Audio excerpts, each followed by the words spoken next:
இது நம்ம பழைய மீன் தொட்டி. க்ளீன் பண்ணதுக்கப்புறம் சுத்தமாக க்ளீனாக இருக்குது. இது புது மீன் தொட்டி. இது பக்கத்துலேயே தண்ணி ஊற்றி கிட்டத்தட்ட 3 நாள் ஆகுது. இந்த ஒரு வாரம் எப்படியோ சண்டே தான் ஊற்றி வச்சேன். இந்த ஒரு வாரத்துக்கு அப்புறம் தான் மீனை விடலாம்.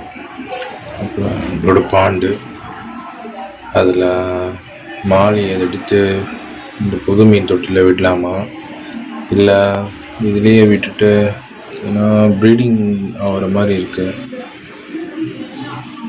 ப்ளஸ் கப்பியும் திருப்பி குட்டி போடுற மாதிரி வயிறு பெருசாக இருக்குது. இந்த குட்டி எதில் விட்டுறதுன்னு தெரியல, மாலி எதில் விட்டுறதுன்னு தெரியல, கப்பீஸ் எதில் விட்டுறதுன்னு தெரியல.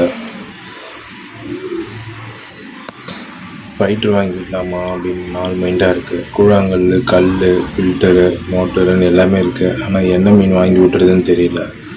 யோசிச்சுட்ருக்குறேன். உங்களுக்கு என்ன மீன் வாங்கி விடணுன்னு சொல்லுங்கள். அதாவது சின்ன மீனாக இருந்தால் சொல்லுங்கள். நம்ம மான்ஸ்டர் ஃபிஷ் டேங்க்குக்கு அந்த அளவுக்குலாம் நம்மகிட்ட டேங்க்கும் இல்லை, அது வளர்க்குற நம்ம இன்ட்ரெஸ்ட்டும் இல்லை. சொல்லுங்கள். அதே மாதிரி மினி பிளான்டட் டேங்கு கூட பில்ட் பண்ணாலும் இருக்கேன். அதுக்கப்புறம் நான் கொடுக்குற ஃபுட்டு வந்து சாம்பியன் ஃபேன்சி கப்பி. இந்த ஃபுட்டு தான். இது பழைசு. புதுசு ஒன்று வாங்கி வச்சுருக்கிறேன், இங்கே காலியாகிட போகுதுன்ட்டு.